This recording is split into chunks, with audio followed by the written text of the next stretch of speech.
Hey y'all, what's up? My name is Mizzle. You watching my channel Mizzle 14, and I'm here doing a review of Iyanla Fix My Life. This is Monifah's story.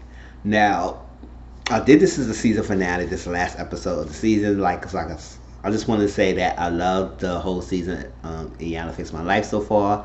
That the current stories, a lot of issues that came about, a lot of topics, stuff to bring the forefront and light to different people, and it touched a lot of people's lives. It also touched my life and a lot of things, and keeping my eyes open about things, about family pathology, family curse, family patterns, how things repeat itself, and you're not even consciously aware. You subconsciously repeating the same cycle that your parents before you did, and it's like a lot. So this episode was about Monifah. Monifah is an RB star, and she had a daughter. Now it was open and say many people have children but don't raise them, and that's the honest truth. A lot of people have children, but not actually are raising the children. So it's not like they are mothers or fathers. They are donors basically. They have their kid, but then they have the kid growing up in life, and you have nowhere near being there in their lives. You present, but are you present? Meaning, are you present in their life? Are you actively raising a child? Are you emotionally available? Are you financially? Are you physically? Are you mentally there for them? But when you not having those things for the child, then you basically just a person who have a child, and you're not actually them as a mother or father. So as Monifah, we explained to her that she there, so she wanted to reconnect with her child, her daughter, Akemi. And she said that when she was growing up, she had Akemi when she was she got pregnant with Akemi when she was 19 years old. Now, she was raped when she was young, when she was 17 something. So due to that rape, she was addicted to drugs, alcohol, and just used the substance abuse to numb her pain. And then she never told her mother because it was something that she didn't say anything. She said, don't tell anyone. She never said anything. She was embarrassed. She was ashamed. So she held that in. So she never got healed from that trauma. And then she got pregnant, and it's just unwanted pregnancy that she didn't want. Now, she explained to us that she messed up with her daughter because she didn't want a child. She didn't want a child. And it's tough. And then they say why you had the child. She said it was a sign of God that she wanted to pee, something that said pregnant, but it just the pee, I guess, the stick on the floor. So it was a sign for her to have the baby. But at the same time, she really didn't want a child. Now, it was not directly about Akemi herself. She just didn't want a child in general. So it wasn't personal towards Akemi. Now, Akemi may feel that way, but for her not wanting a child means that she didn't want to have a children. She was not ready, and she just had the kid, and now she got the kid here, and she just not being present for their child life. So it's like she just abandoned her daughter. She was neglecting her daughter, and it's tough. And it's around the time when she started getting fame, it was more that she wasn't more there into it. Her career was more important than raising her daughter. So Akemi's grandmother, Monifah's mother, was the one who was raising her and growing up.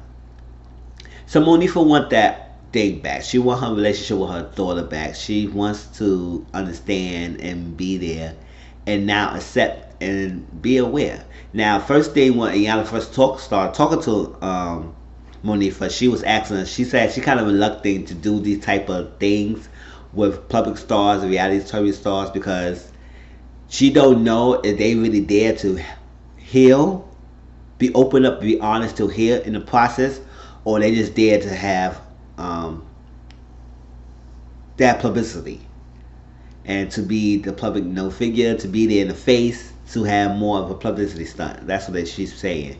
And Monifah says she's really open and she's there. It seems like she is open because she's like, I'm telling you, she's telling me, she break it down. She wants the relationship. She wants to know what's going on. She want to be there for a child. And that's something that we need to see. She's clean now. She says she's clean now. She's not back. That she has open understanding a better wanting, a better acknowledgement, a better openness to the process of healing. And that was, so she sober herself up, she cleaned herself up, she could be there for her daughter, Akemi. Now, next we get Akemi. Now, we get Akemi, she's 26 years old. We find that she had 3 children of her own. She got 3 children. And it's like, she kind of repeating the same pattern as her mother, because she say she feared her mother. She's scared of her mother. She feel like she's being stupid, and she was never there. She didn't really have a lot of memories of her mother. She said her few times where she did have memories, it was like happy moments where she know that her mother was coming to visit her. But other than that, it's like her mother was never available, never there to talk to her. Now, she said she had got a pregnant one time, and she got an abortion. She didn't want to keep the baby. Now, Iyanla asked her, "Who did you talk to about this?" Because this is something like, this is not like something you just get over with. Having an abortion, killing your baby. It's like, she said she didn't feel connected with the child. And Monifah said that too, because she said when she had a baby, she didn't feel connected. She didn't want the children, and she said because you didn't want a child, that's why you didn't feel connected to the baby who was growing inside you, because you didn't want a child. So since she wanted a child, her emotions, her things out there, just she's like, if I get this child in the world, since I really want it, that feeling's not gonna go away. So now I might not even be attentive to my child because I didn't want a child in the first place, but I had it. I made the choice to keep the child. But at the same time, me is more important because I didn't get healed from my own upbringing to have a child, and now I'm neglecting this child. So Kimmy was like, she just felt abandoned. She felt alone. She didn't feel like she had a mother figure out there. She didn't feel like it was warm and nurturing. It basically, her mother was like a stranger to her. Even though she knows that was her mother, she just like feel like she didn't know her mom like that. So she was saying things like, "Oh, I didn't feel warm. I didn't feel nurtured. I didn't feel for the lady." And or when I moved in with her, instead of saying, "Oh, when we got our home," she said, "When the first time you was aware and conscious of that she's your mother and your mother was not around?" She said when she moved in a home with her mom. And it's like, no, she moved on. She said when I moved in with her. So it's like kind of this detachment with her statement. Detachment with her mom in that regards with that statement. That she said she moved in with her. So basically like, you moved in with a stranger. And who is this, who happens to be your mom? And now, when she was talking, like, because Iyanla has both of them to do a homework notebook. It's write down your feelings and stuff like that and what you're going to get out of the process. Monifah had like 10 pages strong of stuff that she wants. So you could tell she's really into the process, because if she wasn't, she would not be having done all that.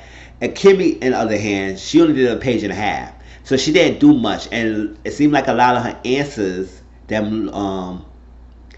Iyanla was reading was very rehearsed. Like she practiced these type of answers. She's more up here, they're feeling here. And that's what got for Kimmy, that Iyanla said, we need to feel how you feel in here. Because somewhere in your thing, you have lost your voice. And I seem like there's a lot of kids that does that, like, they feel like, because she said she felt ashamed, she felt stupid, she was being called stupid, and so she felt like she can't really say much, or she don't know what to say much. And at the midst of she talking, she seemed like she's kind of protecting Monifah's feelings more than she protecting her own, and the fact that she haven't really owned her voice, that's from her here and not from here, is really neglecting that. So she needs to have, so Iyanla try to get her the point that she could be open and honest and willing to be open and honest with her feelings towards her mother, so her mother, Monifah, could understand what she feeling and how she feels and why she feel this way and what she want from the relationship with her mom. Now, Iyanla was like, and Kimmy is like that young girl. She's 26 now, and she's like a 5-year girl who wants that approval for her mom. She want to be there for her mom, don't want to hurt her mom's feelings. So she's kind of stuck in that childhood phase, even though she's an adult now. And also at the same time, Monifah, on the hand, you could say she's also stuck in that childhood phase because her youth and stuff got taken away from her, so she didn't really have a positive upbringing as well. So they're kind of like both children trying to help each other in the world in the process, and it's not good. Now she said she's trying to not help them too much as reborn as a mother and daughter, because that's kind of like failed. But as adult woman who could be able to be responsive towards another, who could communicate, who could express their feelings, so they could open up to understand that right now they are adults and she's an adult. Yes, you want your child back, but your child is adult now, so you have to respect her as an adult and what she needs from you at this point on, not the one she wants as she was 5 years old. You can't go back. You lost that. You lost that opportunity. So right now, she needs to have somebody who can respect her. Basically, Akemi wants somebody who could be there for her and to be there as an adult and to help her guide herself with her children. And now, so when she was talking, Iyanla just noticed that when she wants to say something that is like really her feelings and stuff like that, she mumbled a word. She was like, and then she was like, oh yeah, my mother abandoned me and something like that, and I feel ashamed, but it's kind of still stupid. And she was like, Iyanla said, what you want to say? It's like she kept like mumbling her words, not even too much mumbling. She like lower her voice down with certain points that she don't want to say that it may hurt her mother feelings, like, oh, she been neglectful, or she neglected me, she was emotionally abusive. It's like some words she was saying that she was muffling it instead of saying it out loud what she really feels. So that's why Iyanla want her to find her voice, because she lost her voice. She feel like if she say something that was her mom, she will lower her voice and not say it out loud. That's what she probably really feeling. So Iyanla trying to get her to, you rehearse a lot of your answers, because when Iyanla's asking her, she say, you rehearse it. You sound rehearsed. It's like you say enough to tell me so you can answer the question, but you're not really giving me much that you're gonna be opening up to say how you really feel. And that's the part of it. It's like you really not open. So for your mother to be understanding you, Akemi, you have to be unwilling to be really pissed off, give you the opportunity to be really pissed off of your mom, the fact that you could say and do it, because you're an adult now. You're not the child. You still her child, but you're not a child. So you can still speak your voice. So she needs to get her voice back so she could be able to express her feelings towards her mom, so her mom understands, so she could understand what her daughter's coming from, her experience. So they could work on that. So that's what this thing we're trying to get. Now, Iyanla had to do like a sit down together, and they had like a dollar dollars exercise. And the dollar dollars was, and she would say a statement that her mom will, any experience that her mom, if it's positive and then you confirm that the experience you have with that, you get dollar dollars. Now, since with the dollar dollars, it then turns to mommy money, because now that passed on, and you would get that mommy money and see that, and that will pass on to her children. It's basically an exercise of investment, of how if you get the money, it's like that shows you how much you was invested in from your childhood, how much your parents invested in you in your childhood.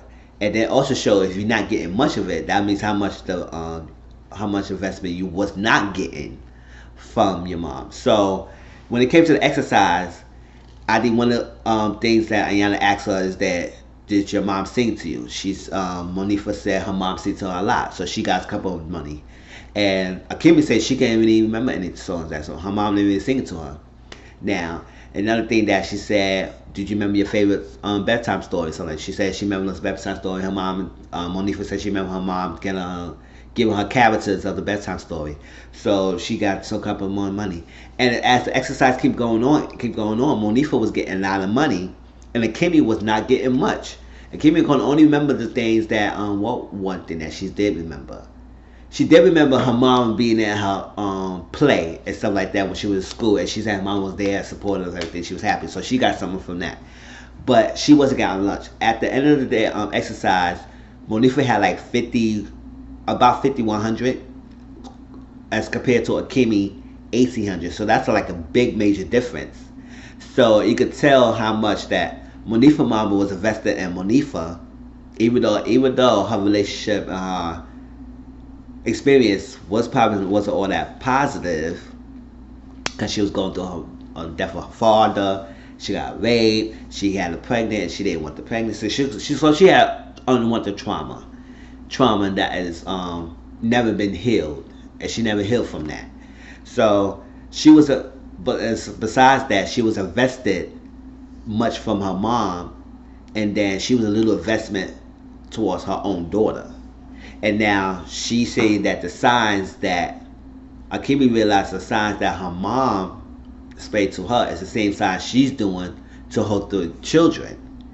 And she said sometimes she be angry, sometimes she get enraged, or she just be neglectful or something like that. Some things that Monifah was doing to Akemi, she's doing to her own children. Now she's her children's still young. Her children's what's it, 3 years old, 18 months, and 3 months old. So they kind of really still young, so they don't really understand a lot. But when they start getting older, if you don't fix this now, it's gonna start festering, and your pattern is still gonna continue, because it's gonna be the same thing you continue from what your mom was doing to you. So she said she sees that, she displays that, she wants to change that, because she don't want to pass that on, and she want to continue doing that, because she sees that she compete in the same pattern that her mom was doing to her. So that's why I say family pathology is really strong. So then they had the next exercise, where they before the next exercise they would do the investment with the dollar dollars, and Akemi was explaining to her stuff how she wants, and Iyanla was there to help her to speak to her mind and tell her mother how she feels. That Akemi said she felt abandoned by you, she felt neglected, she felt that one time she felt stupid, and Iyanla said, why you keep saying she feels stupid? She said it was one time when my grandma, her grandma was helping with some work, and she couldn't get it. So your mom said, what's wrong with you? You're an idiot, and stuff like that. So I guess start from childhood, she always felt like she can't really say much, or she don't know things. So when she don't know something, stuff like that, she really don't really speak up to it, and so she keep it hidden. And even when she would talk to her mom, she was still muffling her words, like she didn't want to say things that would hurt her mom. And her mom said she had the same experience with her mother doing that to her. And that's why she probably felt that she couldn't really be that much towards her own daughter.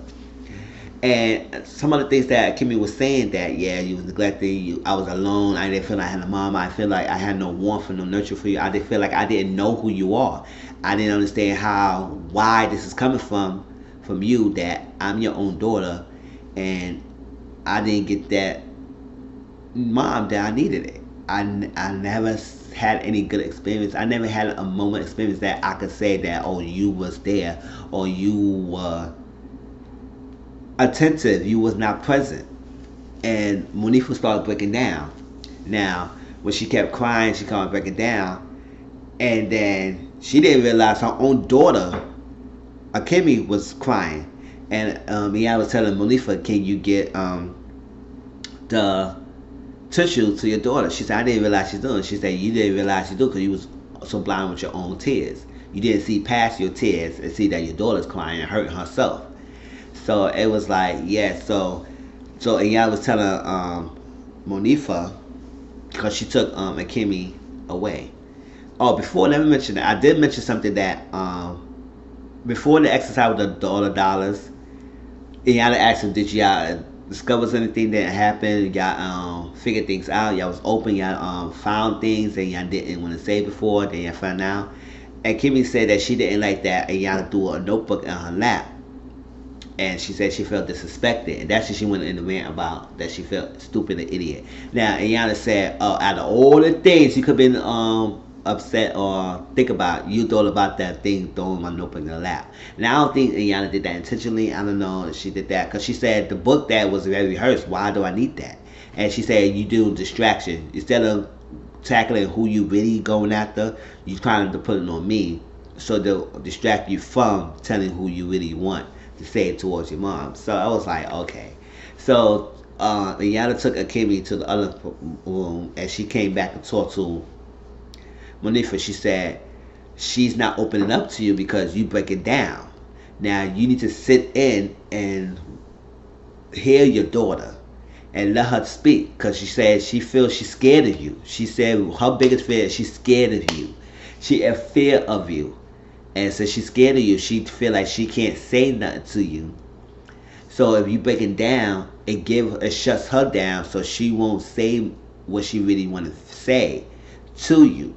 So Monifah said, I understand, I'm gonna do better, I understand all the stuff. So she took Akemi, and it was another exercise Akemi with laid out the cards and tell her story, because she be rehearsing a story in her mind of what she thinks instead of the whole honest truth and how she really feel. So it was cards like how could you leave me? How do you make me feel lonely? You stupid bitch. What you? No, not stupid bitch, but how can you leave me like this, you bitch, and all that stuff. It's like you're saying that, and even though she was saying it, she couldn't really evoke the feelings. She was like reading it and didn't want to be in tune to it because she didn't want to say it. Feel like that would be too much. And it was like, and y'all was keep rubbing her chest and say, feel it here and feel it here. Say it from your gut. Feel it here. Don't think too much in here. And it's like, I still understand. It's like trying to get her to say it, to be open up. It's like, yes, let it out, you bitch. Why you let me like this? Why you left me alone? Why drugs and alcohol was more important to you than your own child? Why is it so? She had to go on, and then Monifah came and sat there. Looked like Monifah trying to be broken down, but she sat there and she was like, I understand. Like really soaking it in, let her daughter talk as a woman. Let her talk, let her speak her mind. And that's what Monifah revealed, that she didn't want a child. Now, she said, I didn't want to. She said, no, it's not personal. It's not personal. What you want to say? And it's like, she didn't want a child. And since she didn't want a child, she didn't know the tools how to help raise you, because she didn't really want you want a child in the first place. And Kimmy started understanding now that she didn't want any children, so that's why she didn't feel connected towards me. And it wasn't about her as personally. It was about Kimmy personally. It was about the standard that she didn't heal. She had a trauma, and she didn't want a child. And that's all boils down to it. And now she kind of was emotionally abusive to Kimmy, as the fact that because she didn't want connected to her children, she became abusive toward her child, and not abusive physically, but emotionally. It's like, damn, like I had this see it, I don't really want it. Now she's here. What I'm gonna do? So she was probably tackling her, was saying she's stupid. She say that she's dumb or she's not there. She's gonna be nothing, and all that stuff probably affected Kimmy. That's why Kimmy right now is kind of intimidated and shy and scared from her, of her mother, because she feel like she can't say much. So she needs to find a voice again. I guess that point was getting a voice, and then it hugged the Kimmy, and then suddenly said being okay, and it's like do that. And at the end, they talk about Kimmy read a declaration of, what was it, independence or something like that, of emancipation, declaration of emancipation, of emancipating herself of the child aspect, and embracing her adulthood, and that the fact that I need to be staying alone and be supported to be as a person, as an adult. And that's all basically what it was. And Monifah said that, yeah, she understood that she needs to respect her boundaries and respect her, and enough that she's an adult now, she's not a child, and I missed that opportunity, so I could maybe support her in her time when she's ready to open up, be ready, and I could be there. And I said that was nice. So they do pray, and hopefully they work it out. And I pray that Kimmy and Monifah does make it work, and hopefully they can repair the relationship they have as adult women. And then the older daughter could come, because at the end of the day, they both need to heal, and they both have trauma that affecting their ability to voice their opinions or face the reality. So this was nice, and I just hope that they get something out of it, and they open to the process, and hope that Kimmy find her voice more and maybe express herself more to Monifah when they do have more time to talk to each other. And I hope Monifah be open up and ready to hear it. And once you get the honest truth from each other, then you can maybe start the healing. But if you don't tell the truth and you're not open, then the healing is not gonna happen. So that was the episode. Please, people, hit the subscribe button down my video. It's free. It doesn't cost you anything. If you're not willing to subscribe, share my videos out there to get the word out. I love to continue doing videos and content, but I want to feel supported as well. I'm getting the views. I appreciate everyone who's viewing my videos. And it seems like Iyanla Fix My Life is my most viewed videos on YouTube. So I appreciate everyone who's been viewing it. And keep continue sharing. And I'll continue posting up more content. Once again, my name is Mizzle. You're watching my channel, Mizzle 14. I'll talk to you all later. Peace.